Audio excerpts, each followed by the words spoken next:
Hello, and welcome to this episode of the Animation Addicts podcast. I'm your host, Morgan Stradling, and if you are watching me live on YouTube or watching in the archive in YouTube, you're probably wondering why I'm just a giant flashing R. It's because my computer today does not recognize that I have a camera built into my computer. So, moving on, let's talk about my other two co-hosts, Chelsea Robson and Mason Smith. Say hello, guys. Hello, hello. Hello, hello. I'm in the dark of night here in my room. It's extra spoopy in here. I'm in Brazil. Hey. Chelsea's in Brazil. I am reporting from Sao Paulo. Wow. It's been What good does times. Sao Paulo mean in Brazilian? In Portuguese? Saint Paul. Okay, well, that's kind of boring. Well, not Saint Sao, but yeah, basically it's referring to Saint Paul. Well, all right. Good times. Yes. So Mason, off air, was mentioning that he had a bet that Chelsea was going to be kidnapped, and so far she has not. Don't say that. She has not, and so we are very happy, especially because we have video reference of you. We know this isn't just some Chelsea impersonator. It is the real deal Chelsea live in The Brazil. real deal. So.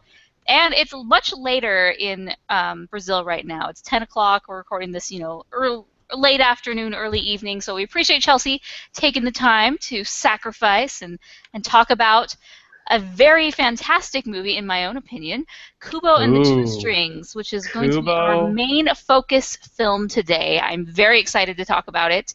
El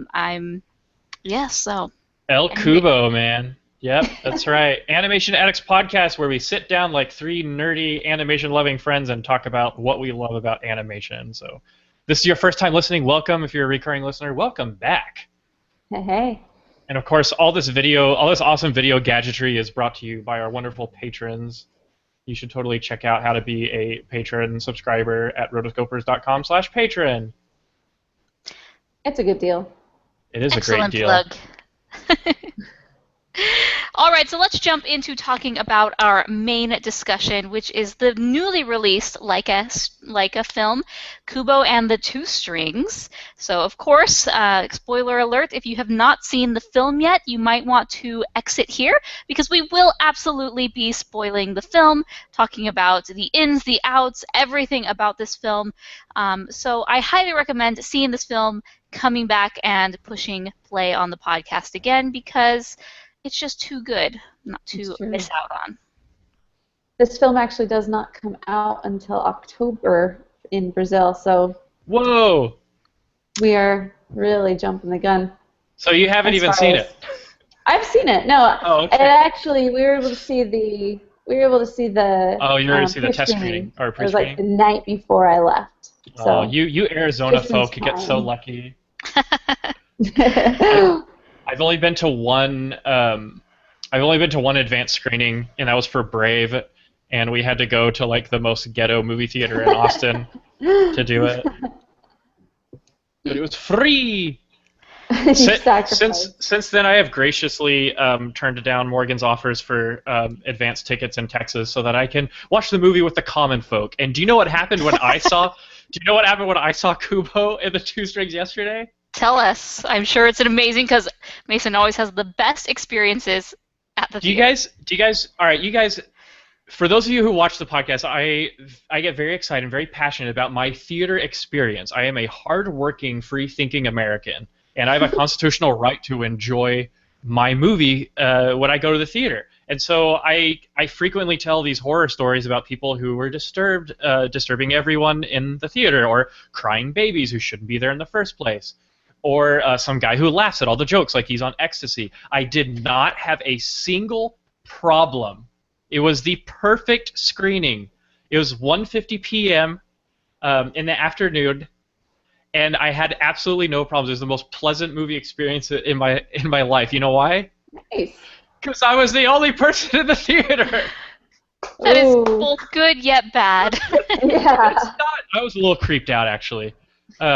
I've actually seen movies where it's like I was the only one in the theater, and it really did kind of creep me out. I was just like, I feel like I shouldn't be here. You guys But it realize was that great. I lucked out because I basically bought out the theater without knowing I had actually bought it out. You had a private screening. I had It my was true. own private screening, and I Was didn't Shannon with even you? sign up for it. No, she was at work. The only time I could do it, we got back from vacation Saturday. I don't go out and see movies on Sunday. I had to do stuff on Monday, and so yesterday was the only day I could do it because today I worked, and so Mm. there were only 3 2D screenings in my town, which is really weird because I would think that they would.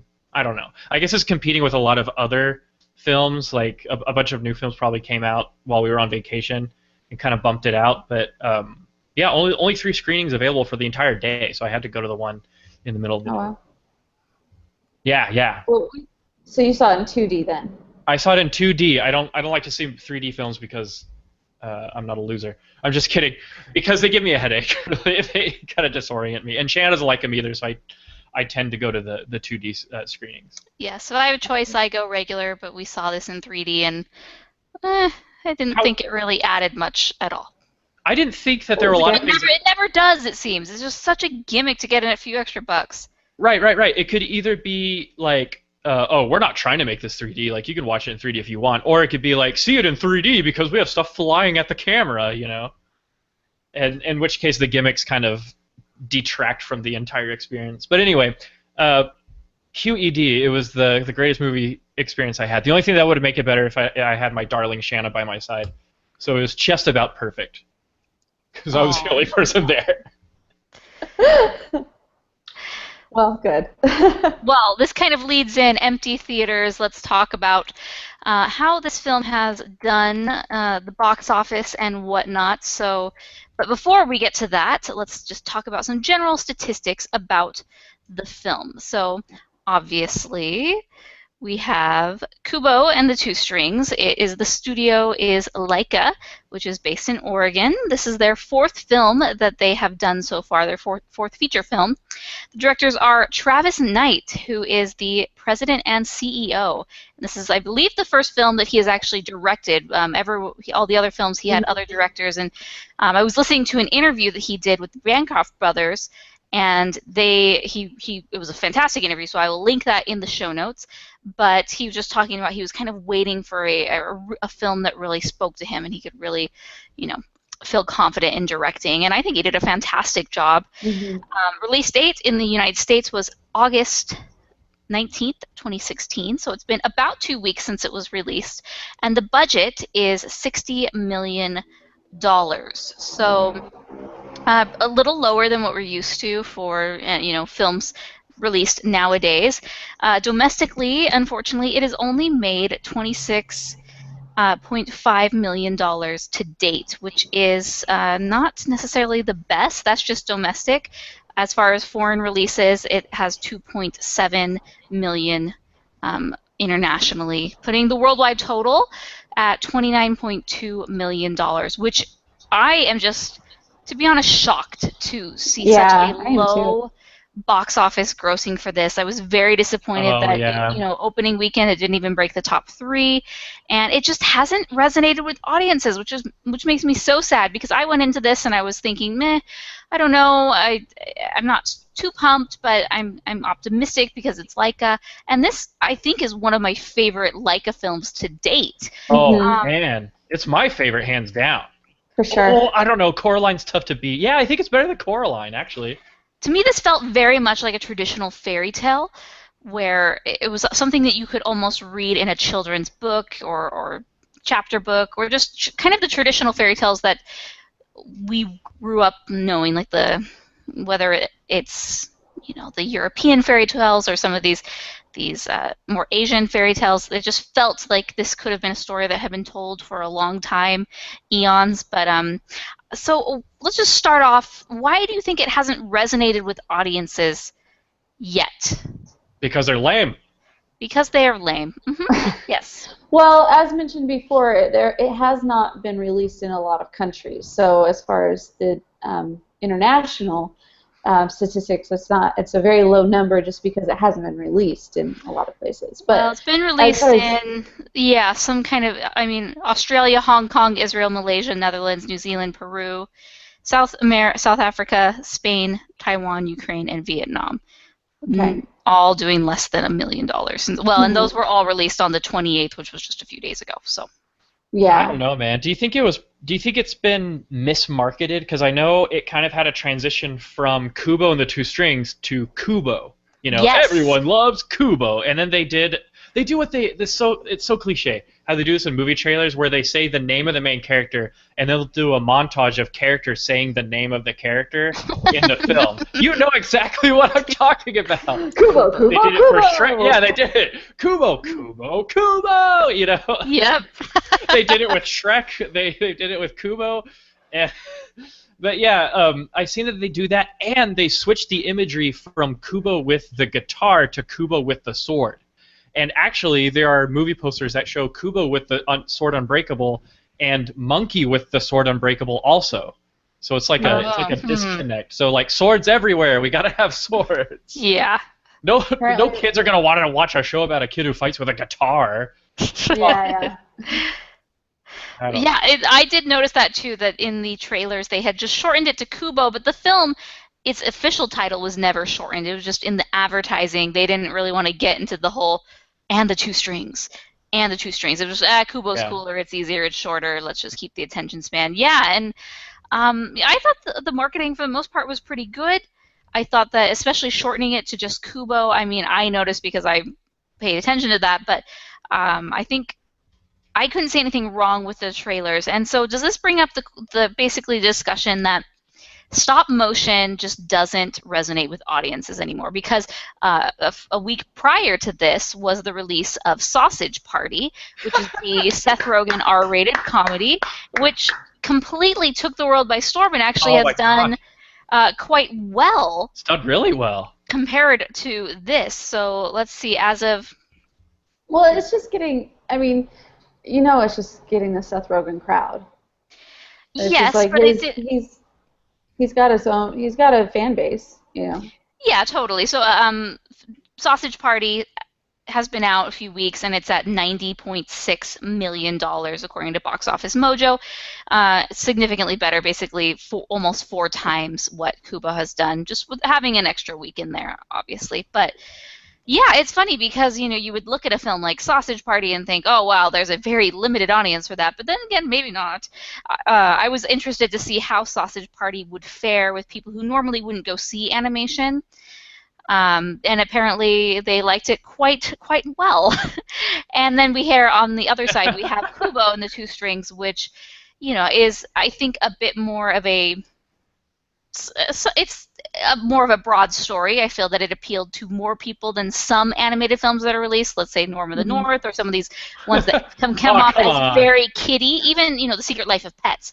Right. I just feel that there still is some sort of stereotype with animation, and we do see occasional films break it. Obviously the big names, but do you think it's a stop motion thing, or is it more just advertising the story? What is it? And I really enjoy this film. Like, as an animation, as a lover of animation, as an animation addict, right? I really enjoyed the film, and I would rate it pretty highly. I don't know, man. This summer we've had a lot of more flashy animated films. I think people have gathered to Sausage Party. They've gathered around the sausage like they gathered around Shrek. They wanted to see something that broke the status quo. And while raunchy R-rated animated films aren't exactly unheard of anymore, the fact that it got like the Seth Rogen stamp, it broke into mainstream comedy, was probably refreshing to people. And maybe, unfortunately, it competed with Kubo, and Kubo lost. My personal feelings on it is that I don't really care that Kubo is apparently not that popular with audiences, as long as Leica can still make enough money to keep doing movies. Because as I understand it, Travis Knight and the rest of the crew at Kubo are wanting to eventually transition into a yearly release schedule for their films, according to some interviews. Yep. In fact, they're already working on their next release. They have been.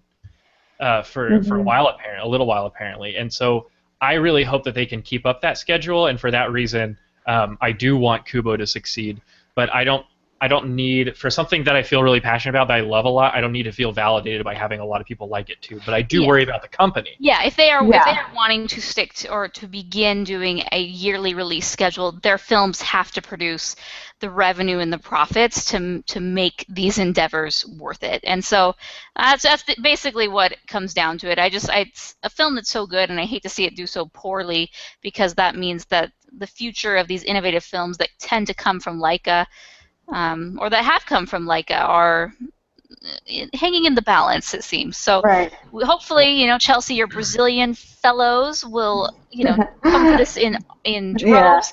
Obviously there's still a big Asian market, which has not been released to. There was a few countries in that area, but not, China or Japan had not been released yet. So let's give some time.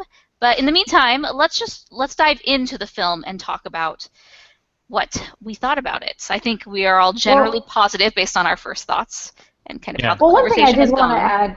One thing I did want to add before we move on is just the fact that another thing to add to the mix is Laika is still a it's a company that is owned by a sole member, so it's not, or by a sole membership. It's not a public company, which also gives the right and the direction to be able to make such innovative and just different films, as opposed to moving over to more of the mainstream, predictable type. I saw a little bit earlier on in the comments how that tends to be something that ends up, it's true though, like people who go to the movies, especially parents, they want to know what they're getting into, and they want to know that their money is going to be worth it. And so for somebody going in, they may have thought, oh, is this going to be an artsy type film? I don't know. I just know that from every little bit that I ever saw of this on the trailers, I was just in awe, and it's been one of my favorite upcoming films since I first saw that trailer. So for me, it is really sad that people haven't gone and really seen this movie, because there's so much to say. Well, one thing that you can say to just kind of start off a general discussion is that I think this could be the most ambitious stop-motion film ever. Even more than The Little Prince, I think, just because of the sheer scope and the technical steps that they took. And let's clear the air with something real quick, is that Laika does not want to be a purist stop-motion studio. No. I believe they will continue to be doing stop-motion, but one of the most defining and awesome parts of this that I enjoyed from watching this film was the extensive and seamless blending of stop-motion and CG. So I had a buddy, his name is Chow. Chow was in my grad program, and he recently got a job as a CG rigger at Laika last year. When I heard about it, when he announced it on Facebook, I was like, yeah, right, faking it. There's no CG at Laika. But lo and behold, he is. Like I said, Laika doesn't want to be a pure stop-motion studio. They blended CG environments, CG compositing, and CG characters like background characters and crowd characters with the main hero characters who were in stop motion. I am 90% certain that they're like large crowds and their background characters were CG. If you just like watch them, And I've read a bunch of articles and making of stuff like that where they use a lot of green screening and stuff like that. They tried to do practical effects for the water in the lake sequence, and it just didn't work. So they went with a digital effect. And you know what? I think it's a great idea. Like, you got to remember, these are not tiny little models. These are like full-blown, like 6 to 12-inch maquettes. Very technical. They build robot systems. Yeah, and we'll get to that. And these movies aren't getting any cheaper, and so why not add some CG? Because the fidelity and the trueness to material that you can achieve in with digital effects can really add to your film and add to the scope. And what we see is that this film is just epic. It's literally like a samurai epic, and that's what they wanted from the beginning, right? I think it was an artist on Coraline who conceived this idea of this sweeping, dramatic, Japanese samurai epic. And what we've ended up with was brilliant scale in scope. Like, we've got 66,000 3D printed faces. I think they said that combined there were like several million facial expressions that they were throwing around. And oftentimes they would switch in a head or a facial expression for every frame in a second, which is 24 frames. And search up the pencil tests that they did to block out the animation. Like, some people actually went in and 2D animated some of these characters. And then Chelsea mentioned the giant skeleton dude. Sometimes I read 16, crazy. sometimes I read 18, but he's like very large. I Small. think he's the largest model that they've built for their films. You Yeah. know? Well, and also this is the longest stop motion film ever. Coraline had the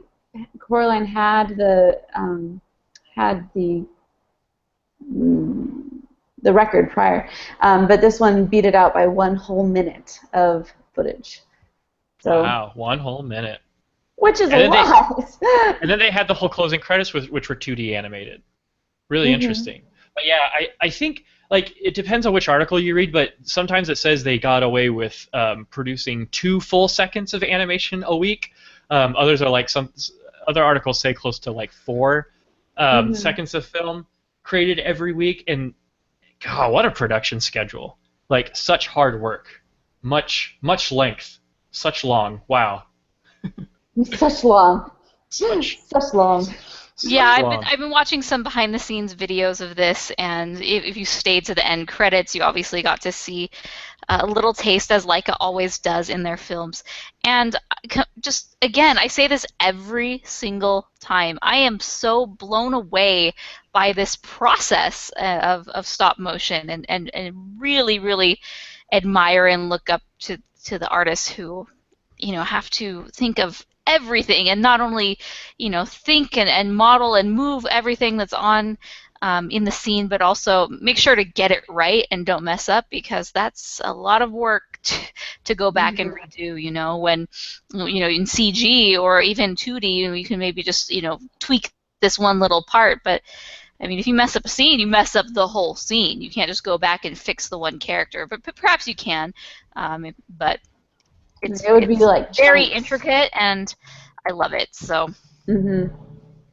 Yeah. I thought it was brilliant. And what's interesting is that if you contrast this with Coraline, like, their stop motion animation is getting more and more advanced and fluid.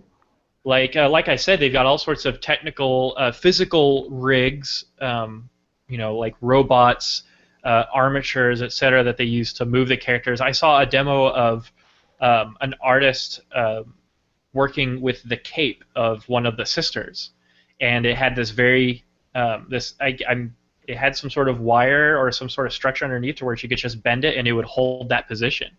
Really cool. And it just blows my mind how they did stuff like the cape and Kubo's hair, like the super subtle movement, and the fur on Monkey, which I understand was Leica's first like full fur character, if you will. All the leaves and all the paper swirling around and stuff, and you see that they have these little poles, that hold the little poles, that hold the thing out, and then I guess they just comp that out and stuff like that, and I don't even know, man. But what's funny is that I read one review that actually complained at how advanced the animation is. That they said that they were yearning for that old magic, that not seamless, the opposite of seamless, that kind of clunky, imperfect effect from watching thumbprints on the face. Yeah, like the Wallace and Gromit kind of thing, and stuff like that. And they were really pining for that. And they said that Kubo lost the magic of stop motion because it got so advanced. And I don't think so. I don't really believe that, because I did see the imperfections and stuff like that. It's there. It's like the very subtle imperfections of a 2D, like a hand-drawn film, maybe something from the Xerox era at Disney. It's a silly complaint. We've got Finn68 on YouTube chat chiming in with that. it is a silly complaint, but it also brings up, like, at what point is Leica gonna, like, do you think Leica's ever gonna be like, okay, why don't we just make a really good-looking CG film? You know, do you think it'll ever get to that point, or do you think they'll stay on their route? Because even the director admitted that it's kind of ludicrous to go the stop-motion route with such an ambitious concept. Yeah, I mean, I listened to another interview with him, and he mentioned that, you know, like you said, they don't necessarily only want to do stop motion. So I do see a day when, like, he even talked about 2D could be in their future. I mean, they really just want to use the best medium to tell their story. Traditionally, that has been stop motion, and it's kind of what they've become known for. But they're kind of wanting to branch out, which I think will be interesting, because we've heard that from Disney that, oh, we don't. We don't give direction as whether this should be a CGI or a traditional film. We let the directors choose. Yet, ever since they're always going to go. Was released, producers, they're all CGI. So, right. And that's because their studio is set up as a CGI pipeline. So I find it a little hard to believe that suddenly they'd be like, no, we're 100% 2D. Let's bring back the drawing tables. So I like hearing that Leica is open to exploring other things. But then again, I mean, they just do this so well. I want them to continue with stop motion and keep refining and just being very, what's the term? Basically pioneering in what stop motion can do when combined with technology. Mm-hmm. Yeah, absolutely.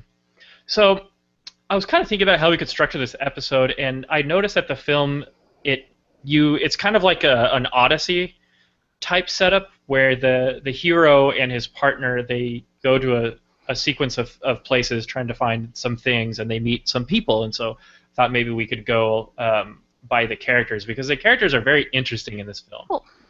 You start off with the mom, who's this fascinating animated character. Yes. Like, that opening sequence is like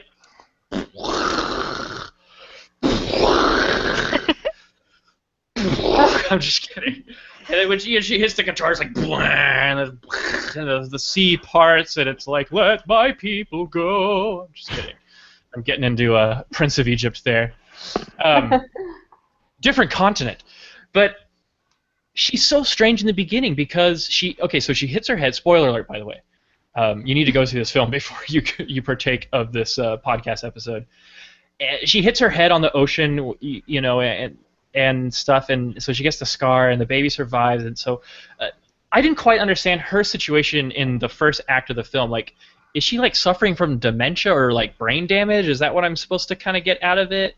That's what I would assume. Is there a curse on her? Like, why is she only like lucid or active during the night? Did y'all figure that out? I agree. It was never clear, and you kind of, by the time, I was very confused initially trying to figure out what her situation was, and by the time, you know, I wanted to look into it more, we just kind of moved on. You know, she did come to her senses, her normal self at that scene where she has to rescue Kubo.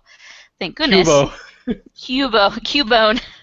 Cubone. He lost his mom. It's perfect. It does. Oh, it's perfect. She is a Kangaskhan, and he is the little baby Kangaskhan. So he puts the skull on the head, and that theory, though. I love that theory. As a Gen 1er, I appreciate that theory. Anyways, we will go away from this Pokemon tangent. You can join us for our other podcast, which is Poke Stories with Mason and Morgan. Poke Stories with Mason and Morgan. Mason's conquest of Generation 1. But I did not understand really what had happened there. I would have liked to have a little bit more clarification, but nonetheless, she just wasn't all there. Let's just put it at that. Well, she also, later on, you realize that she's one of these night creatures. So all of her sisters can't come out during the day. And so that's one of the reasons why she's not really all there during the day.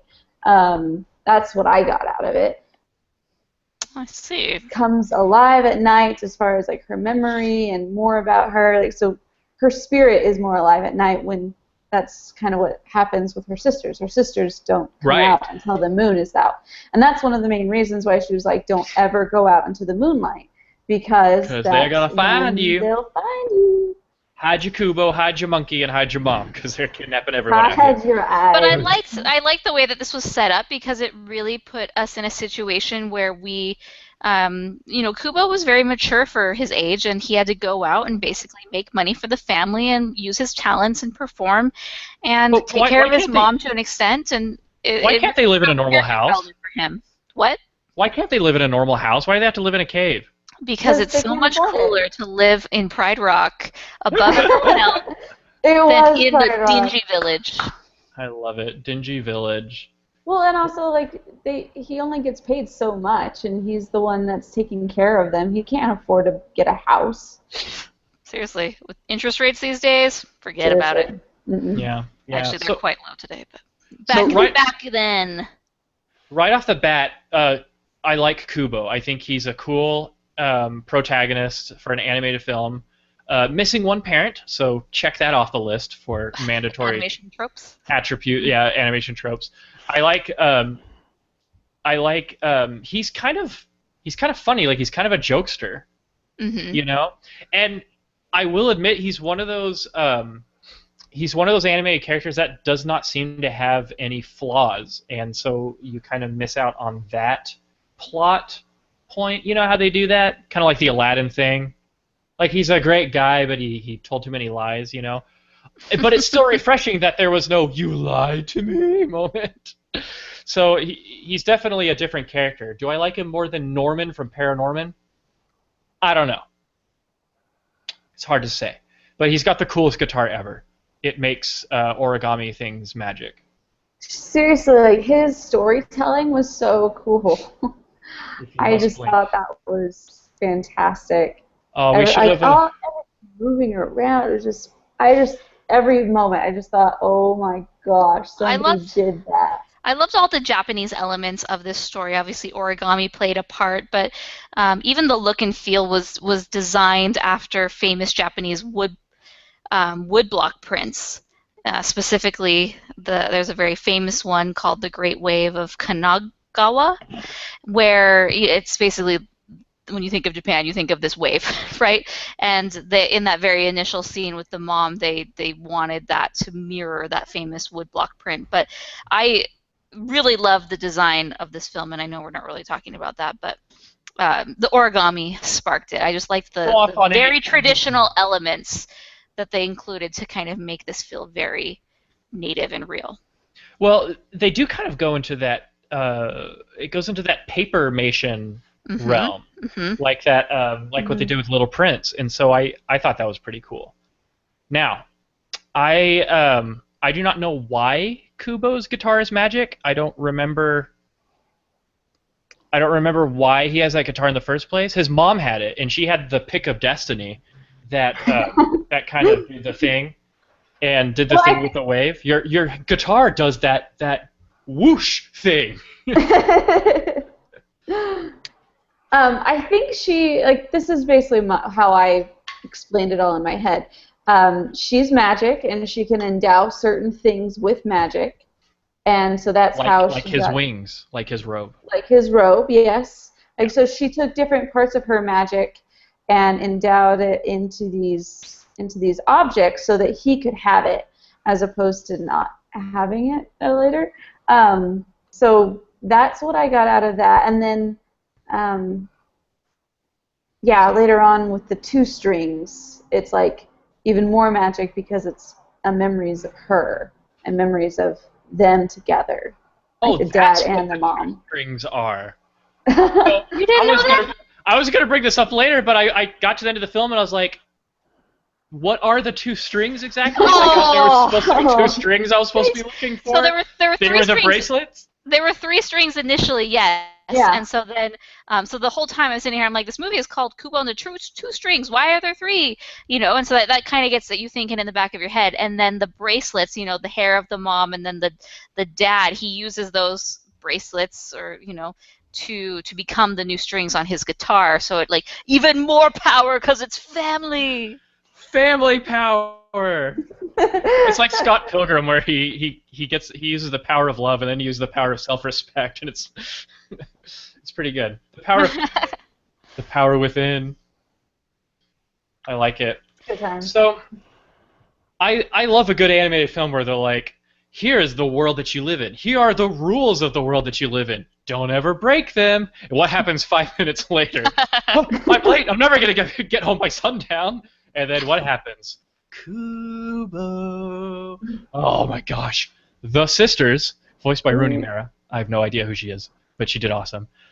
Are these chicks awesome or what? They were one of the best characters. As soon as I saw them in the previews, I was hooked. Like, they're so spooky and so cool. Like, they fit that kind of Japanese trope of like the ghost witch lady.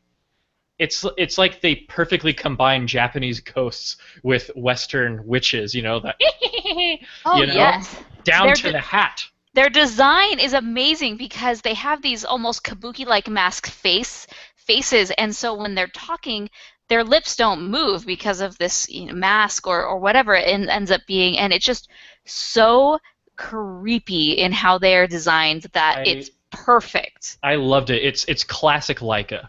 Mm-hmm. You know, they can turn on the creep factor if they want. And I was just so impressed by these characters. I loved their fighting style. I loved their attitudes. I love simple characters. I like that these characters are just so mean and nasty, you know? And yes. It's just great designs. 10 out of 10. 10 out of 10. I mean, I could see them being like villains in an anime or like villains in like a Final Fantasy game, you know? Mm-hmm. Something like that. Just such style. They kind of reminded me of Zelda, Kum and Kotek from Ocarina of Time, except for they're kind of old in the game, but it's the fact that there are two witches. Yes. Yeah. Very nice. That's right, sister. I love it. Oh, very awesome. Okay, so then, the mother comes, saves him with her last breath. He had been given this talisman of this wood carving of a monkey. Mr. Monkey. Mr. Monkey, of course. We must get that right. And then, scene cut, he's in this new area, he's alone, and there is a live monkey who, let's just jump to the chase, is his mom. We come to find out. Okay. Can I just say that I was thoroughly confused with the parent thing? Like, I'd have to introduce a lot of characters very quickly, but I did. Okay. If the monkey was the protector the whole time, then why can you have the mom and the monkey in the same universe? And then the mom went into the monkey? So the monkey statue was never anything. It was just a statue. Just a carving, just a statue. And with her last breath, she kind of put herself into the monkey talisman and turned it to life for a time being. That's how I understood it. That's how I understood it too. All right. Well, I don't. Maybe it was just. I'm overcomplicating it, but the mom flew into the monkey at the last second, and then popped out and was the monkey. Yes. Okay, but when she got killed by the sister, spoiler alert, she turned back into the monkey, and the monkey was broken. Well, no, because her spirit left the monkey, and the monkey was just the monkey. Who's the monkey? The monkey's his uncle? All right. I guess I can do that. So, going back to Charlize Theron, she does a great job. She channeled a lot of Furiosa from Mad Max in this role, and I don't know. That's probably why they cast her, because she was a bad A in Mad Max, and she's one in this film. I love Monkey straight off the bat, because she is the exact opposite of Kubo. She is mature. She is protective. She doesn't take risks. Her one job is to protect Kubo and stop him from getting killed, and she's a formidable fighter. I just love it. I'm thinking of something like Bagheera. Bagheera. I mean, I feel like her character was so intense because even from the very beginning, one, you're bringing in so many different themes with her character, and they don't explain a lot, which makes you need to pay more attention to everything. Yeah, she's not interested in talking. Right. And so she has, she's got this head injury, which also makes you feel like, okay, yes, Kubo really does have to grow up really quickly because he's now the guy and he's the one in charge and he's the one making sure that their family is going to live another day, basically. And then he like with her, like you get a lot of this. There's just I don't know. There's just so much that comes through that because you just have. I mean, I have had like my grandparents are 99 years old now, and they're starting to lose some memories and everything, and so it is really hard to look at like a loved one that not too long ago knew you and knew what was going on, but now doesn't. And so you have a lot of that going on in there, and then like she'll come back to life, and then you just see like this hope for this faith, like that it can come back, and we can still have a good family again, or a good something. That things will be okay, yeah, and we're back to normal. Things will be okay. So there's just so much emotion that comes out of that. I liked Monkey, and then shortly after, so they're trying to find the armor, right? There's this quest, right?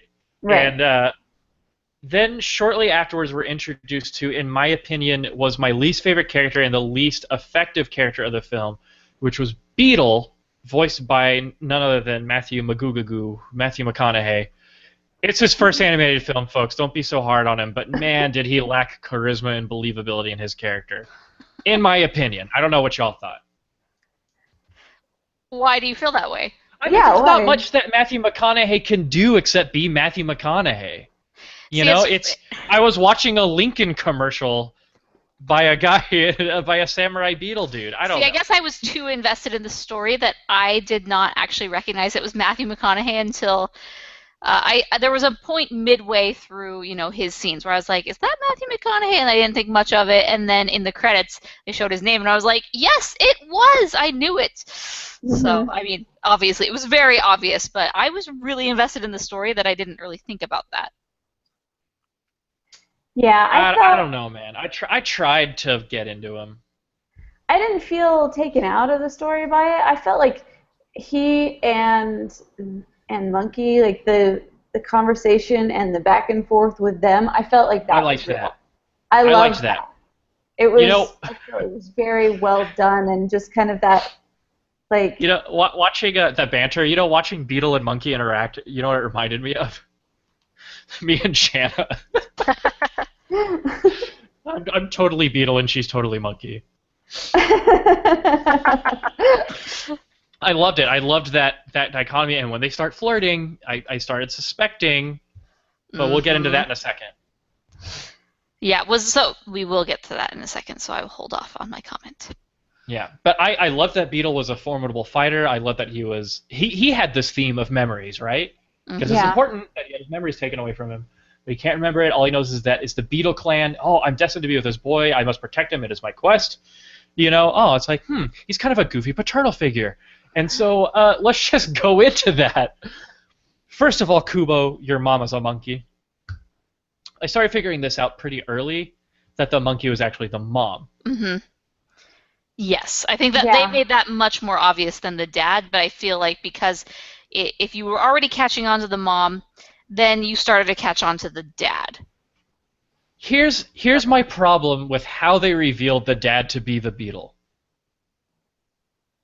Like, the character of the Beetle is so dopey, and making the connection between that character and this awesome, heroic, epic, legendary, dragonborn, lost father Hanzo the samurai, it fell completely flat to me, because it was this moment where it's like, you are the father, and he's like, I am, because I'm Matthew McConaughey. My favorite fruit is the mango. Drive it to Lincoln stays with you, man. But anyway, it just didn't work. And then he said the cheesiest line. He's like, "Oh, you're my quest." It's like, it's too early. You don't really know. Like did the memories all come flooding back to him at this moment, or was he still the dopey Beetle who accepted that he was Kubo's dad because the witch said it? It was just a totally flat moment for me. Am I the only person who feels like that? Am I the only person who feels that way? No, you're not, because it just didn't have as big of an impact to me. Like it was like, oh, okay, yeah, he's the dad. I guess that is what it Yeah. is. But it wasn't this, wow, his dad, he was here the whole time. And I think it's because he was such a dopey character. You're kind of like, oh, well, I thought you were supposed to be this epic I thought he was supposed to be warrior. Hanzo, the samurai. Yeah. Well, they kind of lead into that in the beginning when he asks, Mom, what was he really like? Not when he was doing all this, but when he was just with us. Mm-hmm. Oh, And that's right. she's And then she goes off on these qualities that actually describe the beetle pretty well. When you look at it, the beetle's actually a lot like Kubo. So, Mhm. okay, I can see that. Okay, I can see that. You're making the case for me. Yeah, I mean, all of these are there. It's just how well did we catch on to them, I guess. Well, this I felt guy, like they, we've got Dylan here on the YouTube chat who said he thought the reveal of the beetle felt kind of convenient, but he didn't hate it. So yeah, I thought it was very convenient for the plot to just be like, boom, we need to make this point. Okay, let's move on. I kind of feel like this whole story, I mean, it's the quest story that it ends up being like somewhere over the rainbow. What is it? Wizard of Oz. Wizard of Oz. Yes, thank you. So it feels like Wizard of Oz. Like she has to go on this quest to find these slippers, or no, she has the slippers. Oh, that's why, because she's had it all along. You had the power all along. And it's basically the same thing. And this was actually mentioned a little earlier on the chat wing. I think Esther said it. It was just basically you had these. He's on this quest to go find the armor and the shield and the sword when really he didn't need any of that. He just needed his two strings. He needed the power of family. The power of family. I thought that was cool. But, I mean, as far as the connection between the two, I didn't feel like there was much. I mean, I felt like I saw it, you know, but it was a little bit less of a. It was less wrought up. I don't know. Maybe it could have been done differently, but I still liked it. What I like about this film is that it doesn't sugarcoat the concept of tragedy. Yeah. Because Kubo, in that instant, loses both of his parents again. Like he Yeah. loses, like the witch lady. The witch lady kills the mom and the beetle. Monkey and beetle, right? That's what happens, right? And you have this constant theme of scars, you know, scars and wounds, you know, from right off the bat. Kubo loses an eye because his grandpa plucked it out. Like, good gosh! Also, this very mature and very strange theme of your own flesh and blood, like your own family being your enemy. Yes. Yeah, and very interesting. Well, we'll get into the Moon King, but very, very interesting. If you notice, almost everyone has a scar or some sort of external damage. Like Kubo lost his left eye, obviously. There's the scarring over the left eye for Kubo's Bone's Ma, Marowak, and Monkey has a scar under her right eye, and then the beetle has like battle damage and like scratches on his shell and stuff. And very, very interesting. And so. It's interesting how Laika has never shied away from the concept of death, right? Mm-mm. And in one movie, it even kind of makes light of it, you know, with Paranorman. But that's one thing I like about Laika. Maybe that's why it didn't quite draw a Secret Life of Pets type audience, because there were mature themes. You know, maybe some parents read the Parents Guide on IMDb and were like, "Ooh, a kid gets his eye torn out by his grandpa? I don't want to send my kids to this." And so maybe that might have contributed to it. But I really like this theme of scars, and also like it's interesting because it reaches out to kids who have actual physical scars or emotional scars, and that you can still be a hero. You know, you can still have a story with a wonderful ending, even though you're not complete or you don't feel complete emotionally or with your family. And so, and in the end, Kubo is all right, even though in the end, he leaves with less family than he had at the beginning. But he still, you know, and of course with the ending, there's the the grandpa thing and the village. Let's talk about the grandpa. Let's. Ralph Fiennes, otherwise also known as He Who Must Not Be Named. I thought I recognized the voice from somewhere in his scenes, but man, it did not sound like old Ralphie to me. Like I'm used to his sort of Voldemort sounding voice, like he did for Prince of Egypt. I knew that was Ralph Fiennes. Mm-hmm. No, I think he did a great job, not necessarily being the traditional Ralph. Yeah, this film even had George Takei in it.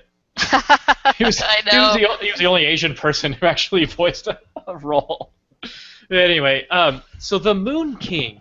So weird that your grandpa is the bad guy. I can't think of another film or like another story like that, except I forgot who was bringing this up in the chat, but the concept of like Greek mythology, where oftentimes family members were the mortal enemies of other family members. You know. Mm-hmm. Well, and also you think there's a lot of families out there who maybe the parent. This was a feuding family. You know, the parents were not against this. They were not for this marriage. So he was not for this marriage at all, because you know she's a magic and he's from Earth. I don't know what exactly, but like it's not a welcomed relationship, and it wasn't until the kids that come out of that relationship that help heal it all. So I mean, he does end up with a grandpa. In the end. Let's talk about that. Okay, epic battle. Oh, epic battle.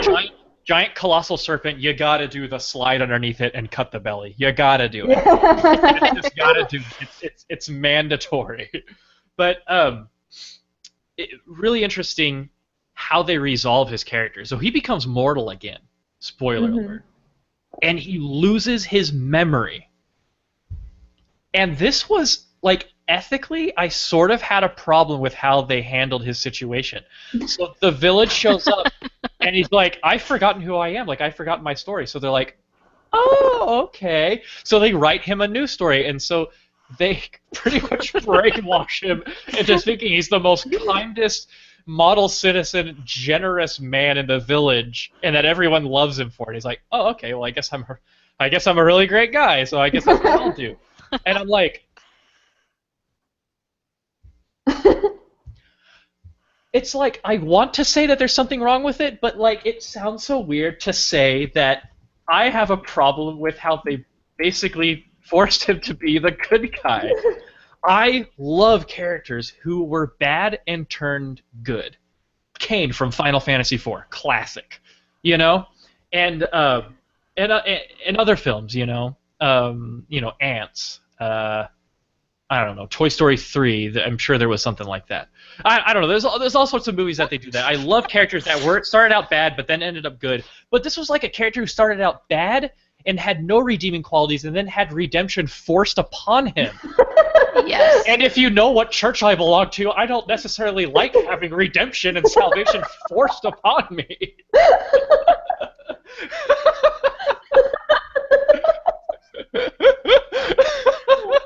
God. Am I right or am I right? I took a whole different side of that. I saw that as kind of you always have time to rewrite your story. So I took that side, and then always the other side I took was a lot of times people will act the way we treat them and expect of them. So if you end up talking to somebody and you treat a man, the phrase I love is it's a quote that says, "Treat a man as he is, and he will be as he treat a man as he could be, and he will become what he should be." All and right. so I feel like that's something that I took from it. I was like, yeah, that's a good thing as far as I'm treating my enemy as somebody. Showing them what they could be.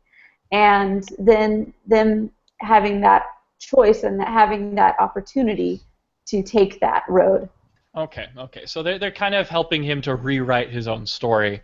Yeah. I just would have liked it. I just would have liked it better if he realized the evil that he had done and changed. But he was such a nasty, irredeemable character to begin with. I kind of wish they could have just killed him. But, I mean, they killed the sisters. They did. No Yeah. problem. Let's not be sexist here. Let's kill everyone. All genders should be killed equally. But anyway, I had a problem with that. You know, I was like, oh, the power that they hold, they could easily abuse it. But, you know, that's just my personality. So one thing we totally skipped over was this quest for the different parts of the armor and the sword and the helmet. I don't think it's necessarily super important to the story. It was just kind of a device to get Kubo to really, move.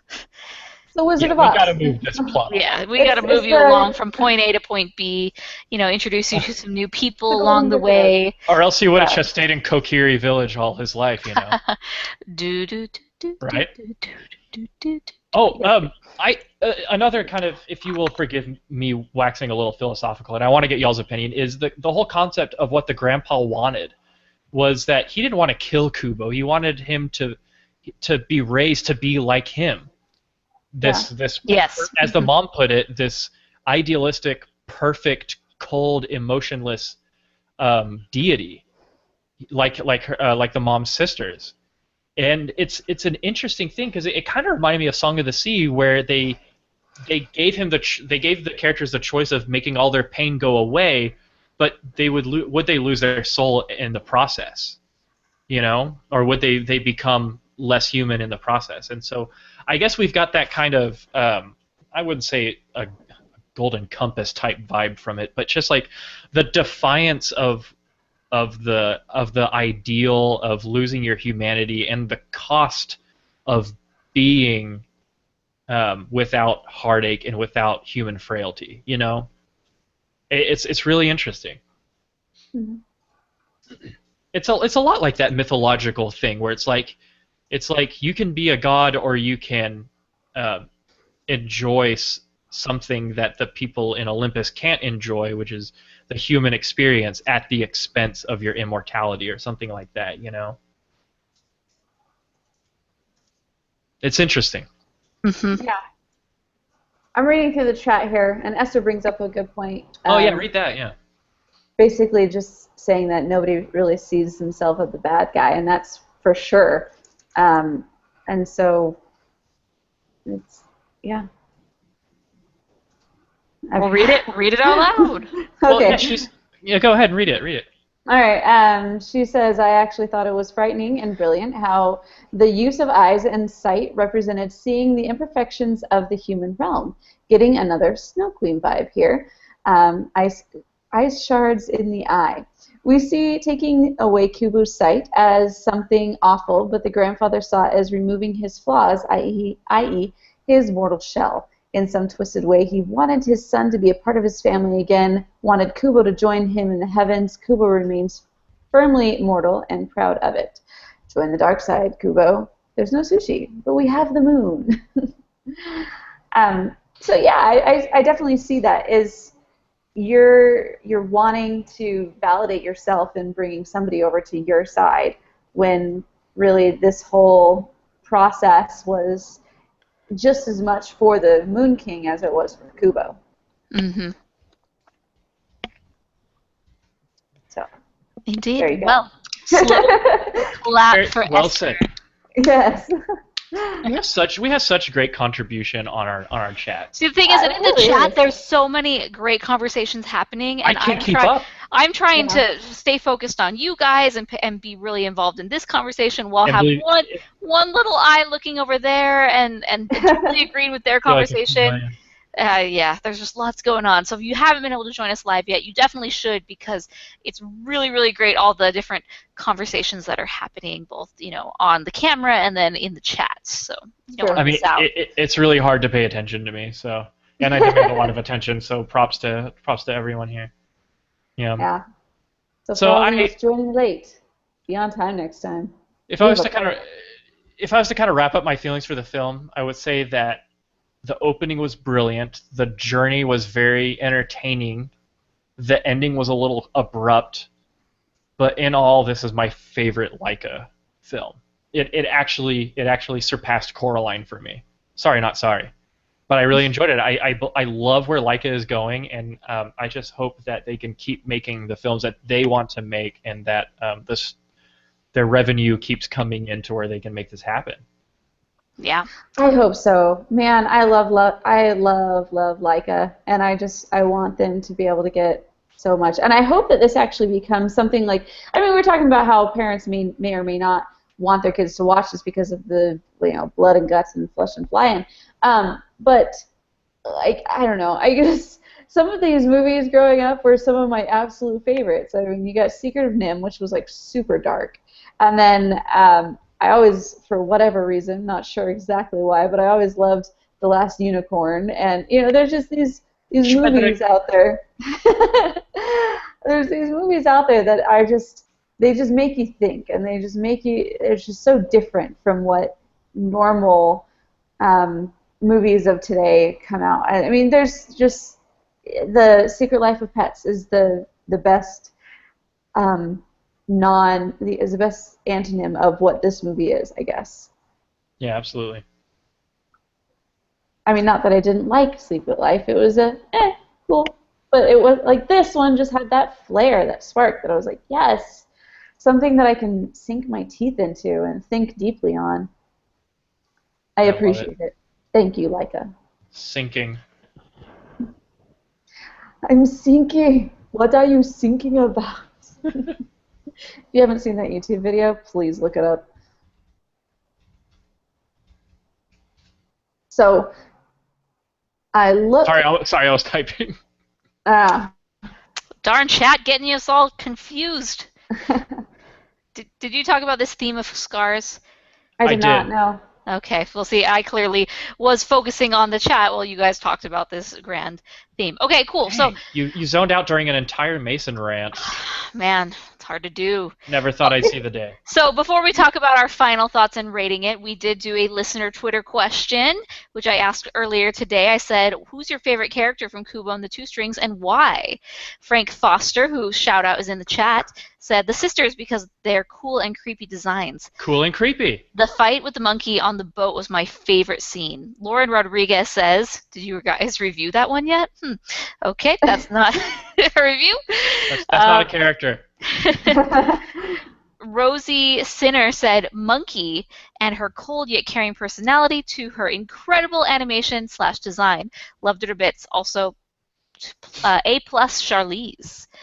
Kyle Bennett says my favorite character would have to be Monkey because of her complex relationship with the other characters.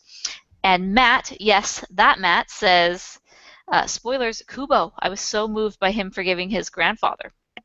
Ben S. says, wow. Kubo himself because he is yet another great Leica child lead. So very cool. So thank you guys for sending in your thoughts about who your favorite character was. Now let's wrap it up. So guys, what would you rate this film? That's a tough one. I'm gonna give this 4.5. I feel like it had enough that I was able to really dive into a lot of it, and it really kept me wanting more. I felt like there was just a lot of themes. There was a lot that came out of this, and holy macaroni. The animation blew my mind. Every turn, I was just in awe. It was a spectacle to behold. Everyone should see it, even if they have it on mute the entire time, and you just look at the pictures, the pretty pictures, you're going to be in awe. So that's why I give it 4.5. I couldn't quite give it a 5, just because there was a couple things in there that didn't resonate at a 5 for me, but 4.5 definitely. All right, I am going to give it. It's hard. I'm teetering between 4 and 4.5. So before I get there, let me just give my thoughts. This is one of my favorite Leica films. I think it's up there. Coraline is my all-time favorite. I don't know if it surpasses Coraline or if it's just right below Coraline, but it is definitely up there. I absolutely love the story. I love the setting, this very Japanese setting. I love the design.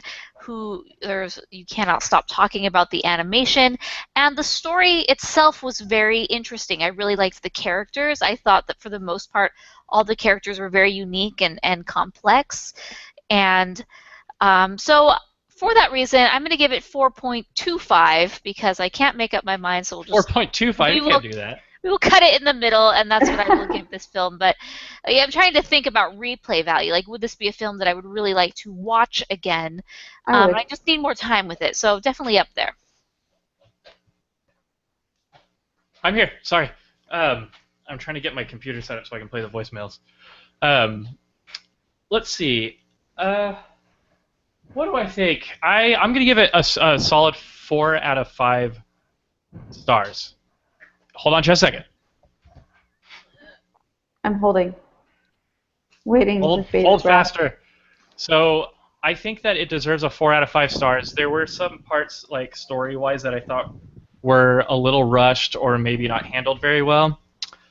But in all, the visuals and like the epic scope and all that jazz just blew my mind. And so from a technical standpoint, y'all know that I'm a real technical guy when it comes to animation. I really enjoyed it. Story could have been a little bit better, but I thought it was great. Excellent. Yeah, 4 out of 5. Upon further review, I'm going to bump it up to 4.5. Hey, they don't stay on those multiples of 1/4 for long. Just go on. Whoa, I have to read this comment. Rachel Wagner says, Rooney Mara's voice acting is one of the worst in history of animation is a hyperbole. Oh, never mind. She is talking about something else. I thought this was her opinion. Yeah, I'm like, wait. Oh, Rachel. She was talking about a different review, yeah. She was talking about a different review, but no, I personally loved the voice acting, so I will not disagree with that. All right, so now let's move on to the voicemails. We had so many voicemails that we can't even contain them all.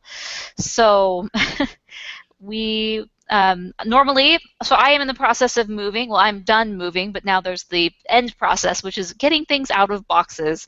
Yeah, and keep stalling, Morgan. I do not have my normal equipment, where I'm normally the one who plays the voicemails. So Mason, who is setting up his voicemail equipment right now, is going to be getting the voicemails and playing those for you guys. So we did get quite a few people wanting to give us their thoughts on Kubo, and so if we may, hopefully we'll be able to listen to them. If not, we will add these to the audio version of the podcast so you guys can check them out. But Can you keep stall stalling, for a little and more? I will continue to stall. So Chelsea, sing a song or something, Chelsea. Yay. So we had Ryan ask me in the beginning, where am I? I'm in Sao Paulo, Brazil. So I'm at my friend's house in their apartment. So that's a little bit of a stall there. How was the Olympics? Oh my gosh, the Olympics were amazing. So I did have a ticket to go to the Olympics. I went to the men's soccer final where Brazil won and Neymar kicked the winning goal, and it was just like everybody went crazy. So if you've been following me on Snapchat or Instagram, I have been posting both of those, and both of them are have different stuff that I end up putting on there. So you should follow me on both. But yes, the Olympics were fantastic. Chelsea, what did you think about the music of the film? The we didn't music even talk about this. You're right, we didn't. From what I remember, I liked it. I mean, there was definitely a lot of themes in it that did a good job at grabbing you. And I felt that like there was one theme toward the end that it kept coming back, and I just felt it was just really, really pretty. I'll put that in the audio version of the podcast. But yeah, so I definitely thought that the music was very well handled, specifically toward the end. In the beginning, I didn't get as much of a tie, but there was this one melody that caught me at the end that was replayed quite a bit, and I really liked it. I liked all the guitar parts. Yeah. Yeah. It had a really which goes quite well with, side. we didn't talk a lot about the guitar, but that really was kind of this constant element that he had with him, so, it made sense that there were this guitar theme in the background. We briefly talked about it, but the two strings, I thought that definitely was an interesting way to tie it all together, right? Yeah, the two strings I felt like were it was like I mentioned before, the Yellow Brick Road story, where she had it all on her own, and I felt like it was a nice touch. It was its own different thing. I liked it. You always have the power to change your own story. Change your Change fate. your fate. Change your stars. All right. I'm gonna try something. And Chelsea, you give me the thumbs up if you can hear the voicemail. But you can't talk during it because I'm gonna play it off of the computer that I am. Okay. Yeah. Wait, what noise? You just had some crazy when you buzzing. plugged something in, it gave feedback. Oh yeah, never mind. Okay, so I got this. Hold on. Just give me a thumbs up if you can hear this, Chelsea. For those of you watching live, this is the stuff that typically gets cut out of the podcast, and you never know. Technical difficulties. Okay, nobody talk. Mute your microphones, you two.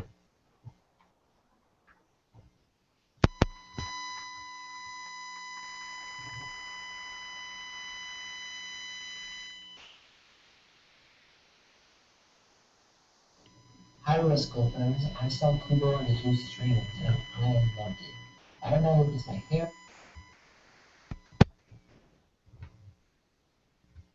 Okay, forget that.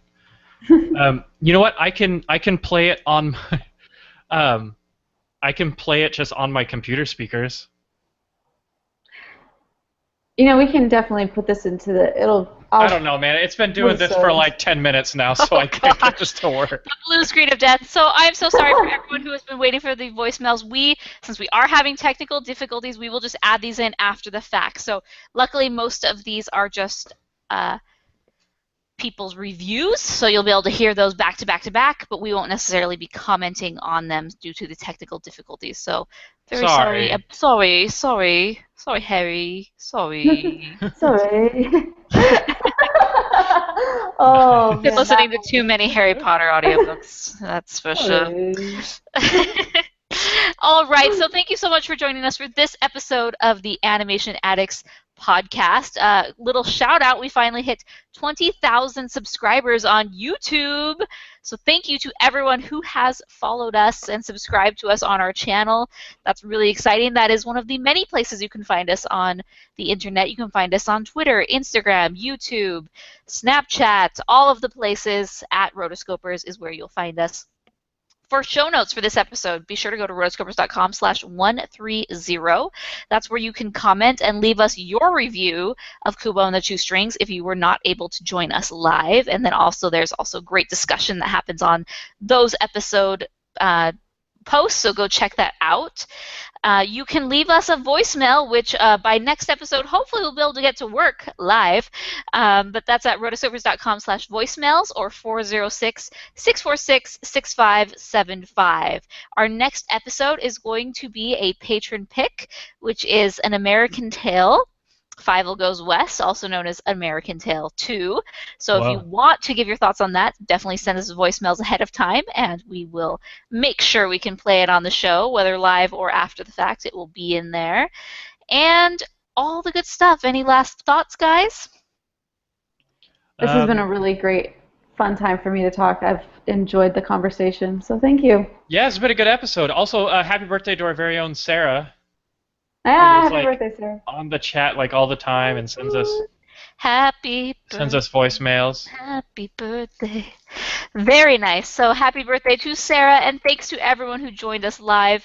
It's very exciting to not only have our discussion, but we get to hear your discussion and your thoughts on Kubo. And from the chat, it seems most people were very generally positive on this film. I don't think I've met anyone directly who didn't really necessarily like this. So if you have not seen it and you're listening to this anyway, go see it. Go appreciate it. It's amazing. Go support Leica. And that's all I have to say. So until next time, we are the Rotoscopers. Someday it'll work. One day internet connections will align. It works. They're so Precisely. All right, so let's pick a title for this episode. The only one I wrote down was "Who's the Monkey?" which is a Lion King quote. Who's the monkey? I did like the Kubo and Morgan and Mason's Pokemon tangents or Pokemon live. Poke Stories with Morgan and Mason. Poke Stories with Morgan and Mason. I thought that was good. Well, chat, which do you guys think? Everyone's signing off. They don't care. No, I don't care. Kubo and the G-string. Kubo and the G-string. That's if Kubo made an appearance in Sausage Party, what it would be called. But yeah, not today. That's by Ryan R in the chat and is amazing. I think who's the monkey? I think who's the monkey. Oops. All right, so that's amazing. Since you, I should do it. Yeah. All right, here we go. Silence.